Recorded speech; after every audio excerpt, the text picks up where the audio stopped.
As we continue our series on the 1982 World's Fair, today we're taking a look at one particular arcade title, and we're going to find out what the best way is to get our kicks here on Vintage Geek. Just a quick reminder, if you like what you see today, please consider liking and subscribing. It helps us out a lot as we grow, and one of the things that helps us out the most is if you would consider becoming a Vintage Geek member. You can do that at the website, and for just under $20 a year, you get access to all of our content commercial-free, plus some extra goodies and some cool merch and a whole lot more. It's all at vintagegeek.com. As we've been discussing in our recent videos here on Vintage Geek, we're working on a brand new exhibit for the museum that's going to cover the 1982 World's Fair and some of the technology and games that were featured at that fair. And I'm excited to talk about one of the arcade titles today.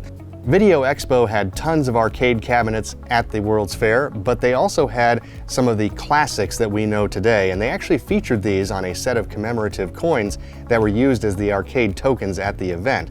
And one of those games was a game called Kicks. Kicks is a game that I'm actually not familiar with personally. I've never played this game in an arcade setting, and I really don't know that much about it, so I'm kind of excited to give it a try in general. But as you may also recall, we're not going to be putting the original arcade cabinets in our exhibit for the World's Fair.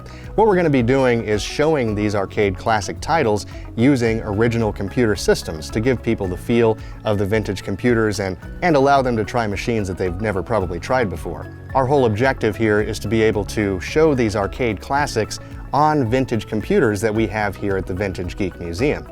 And in going through this process and trying to figure out what machines to use for what port of these original arcade games, it became a little bit challenging in a couple of instances because some of these games had ports on multiple systems, and as you probably know, we have a number of these systems here at the museum. So, which system to try for which game? That is the question that we're going to try to answer today as we cover Kicks, because we do have two original versions of this game for home computers at the time. One is for the Atari 400 and 800 series, and the other one is for the Commodore 64. I want to see personally which one of these versions is better, and as I've never played the game before, I don't really have any bias yet as to one system or another. So let's get into it and see which system is the better match to play Kicks at our World's Fair exhibit here at Vintage Geek. Kicks was an arcade game that was made in 1981 by Randy and Sandy Pfeiffer for Taito America. I'm starting off with the Atari version. Now for this test, what I decided to use was the Atari 800 XL. We do have the Atari 400 and 800 as well here in the museum, but this is the most modern of that line from the Atari series, so I thought I would give it a try. Plus I haven't had a chance to actually use this physical machine before now, so this will be a good little test for it. I'm also going to be trying the joystick, as that is the recommended control for the program. So Kicks is a game about an abstract item called the Kicks that floats around the screen in an empty rectangle. And apparently the goal of the game is to draw rectangles that confine the kicks into a smaller space and basically cordoning off part of the screen, as I understand it. It seems like a pretty basic concept, but it's also one of those things that I'm sure could have many, many different variations. So let's go ahead and power up our Atari 800 XL. And here we go. This is Kicks for the Atari. And we didn't have a title screen or anything here, we just go kind of right into the main screen. I can see that we've got the player score at the top left, there's a high score field at the top center. All of these are zeros right now, of course. And then we've got some percentages here. Area covered, 0% right now. We've got the threshold is 75%. I'm not sure what the 3 and the 40 are indicating on the left and right hand side of the screen, but maybe that will become more apparent as we play the game. So let me go ahead and hit start here and see what we can do. All right, I see the kicks floating around, and then there's a couple things on the side here.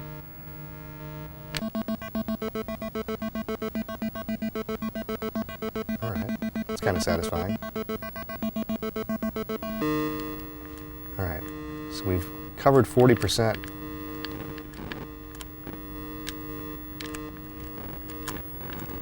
Uh-oh.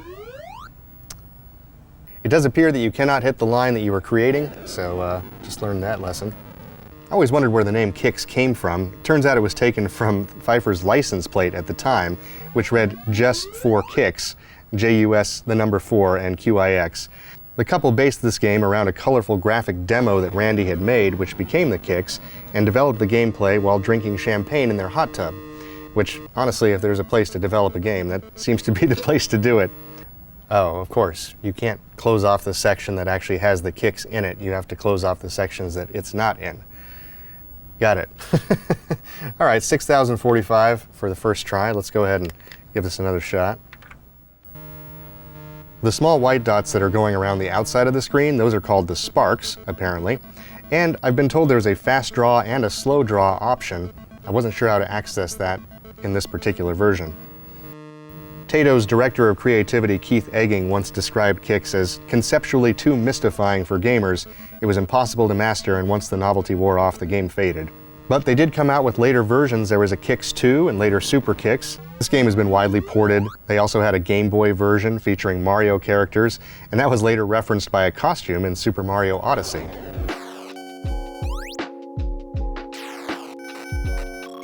We've got 2,000 bonus. We're at 77%. Oh, so that's the threshold. Okay, so once you get to 75%, you're good.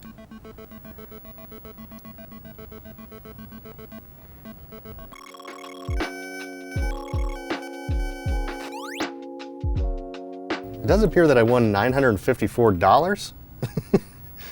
So honestly, that's pretty cool. It's a good little payout there. 19,954 points, and I do see the objective of the game, and I see how this would have a lot of different possibilities if you played this for a period of time. It looks pretty good on the Atari 800 XL, and I like the fluidness of the controls. Everything seems to be working well. I do want to try this though with the trackball, since we do have the Atari trackball, just to see what the difference is. Obviously we're only talking about drawing lines on the screen, but maybe it could be helpful. Let's give that a shot. I've always been pretty impressed with the Atari trackball. It's a pretty good construction and design, and I do like the fact that it's basically a pool cue ball that's the actual trackball inside of it. So I want to give this a shot and see how this works with the Kicks game. So let's go ahead and start our game here. Oh, that's interesting. Oh, move faster.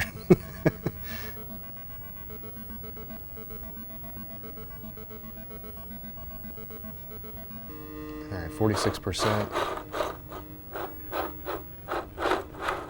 I'm not sure if this is easier or harder.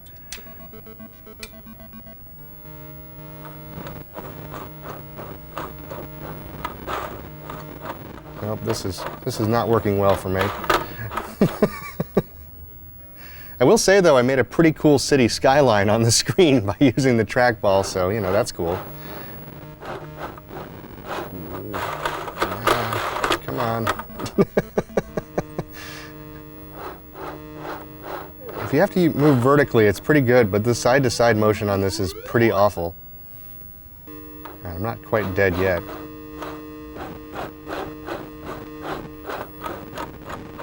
Come on, come on. Ah, no. I think the trackball is not for me with this particular game, but it does make it look a lot more interesting on screen, so I will give it that. But it does seem that our trackball may need some cleaning. The up and down motion again works very well, but the side to side was very unresponsive and ended up in a lot of the patterns that we've seen on the screen here. I've now seen and played Kicks on the Atari 800 XL, and I have to say I'm pretty impressed. This could be a pretty close match when it comes down to it, but I've got to try the version for the Commodore 64, so let's get that one out now and give it a shot. The Commodore 64 version of the game Kicks is a completely different approach in its packaging and marketing, and I actually really appreciate this. Here they're actually calling Kicks the computer virus game, which I think is kind of a fun take on it. And it says your mind is your only weapon. What is Kicks? Where did it come from? Where does it go when you turn off your computer? Can you capture Kicks before it destroys you? Kicks is unlike any other game you've ever seen or played. It simulates a fictitious computer virus with a whirling multicolor helix that lives inside the darkness of your computer, never resting. The object of the game is to neutralize Kicks by building a vaccine that contains the virus. You must trap the Kicks within this carefully constructed space. But think and act fast, because the Kicks and its mutant offspring are trying to destroy you. Now honestly, I think that's a much more fun take on the story of Kicks, and I'm actually even more excited to play this version of it now. I also find it fun that there's a Video General's warning on the box of the packaging that says Kicks may impair your ability to enjoy ordinary home video games. So I'm glad they put that warning on the packaging. Let's get into it and play Kicks for the Commodore 64. Our Commodore version of the game is on floppy disk, so I've got our 1541 Commodore disk drive along with our original Commodore 64. Let's go ahead and put in the command to load the game. Ooh, Funtime Arcade. Now see, that's a cool opening screen right there. It's got the arcade cabinets, the Tato logo. So this screen is pretty cool. It appears that the Kix is actually roaming down a street of the city, chasing after people. I'm not sure how that's the computer virus part of the story, but I love the imagery here, and this is just a lot of fun so far. We got 1 player, 2 player, or practice. Let's do some 1 player. One way that Kix lived on past its arcade history was inspiring erotic arcade games, believe it or not, where the player is revealing sections of a pornographic image. Those became extremely popular on both sides of the Pacific. In particular, one clone, Miss World Nude 96, has become an internet legend for its turning mode. It appears at first to be a standard erotic Kix clone, but when a player fails to complete the stage in time, a vampire with a speech bubble reading "turning" would run by, and the photo would abruptly change from a nude model to horrific, gory images, seemingly edited specifically to jump scare the player. So, never played that one, not sure if I'm going to be doing that, but what an interesting legacy for the game Kix. Oh, so apparently holding down the fire button goes into the slow draw, and releasing it starts a fast draw. Tato actually made an updated version of Kix for Xbox Live Arcade and PSP in 2009 called Kix Plus Plus, part of their series of late 2000s arcade remakes that gave a sleek, futuristic, abstract update to the original game. Kix won a number of retrospective awards, including places on top 100 lists by Flux Magazine, Electronic Gaming Monthly, and the arcade database, The Killer List of Video Games.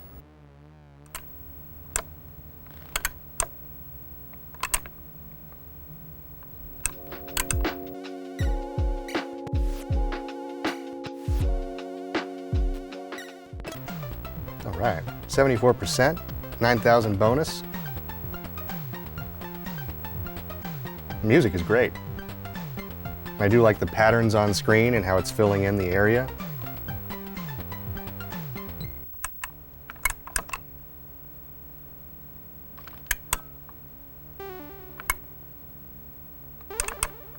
Oops. Oh, we got a different pattern this time. That's cool. I like how they change it up.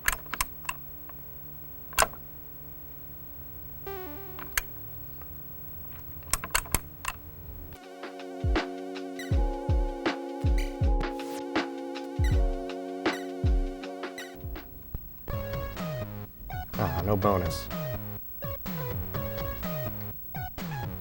It's interesting that this version actually lets you finish a level when you don't have 75%, so the threshold must be different in this version of the game, but I didn't get the bonus, I guess because I wasn't over 70%.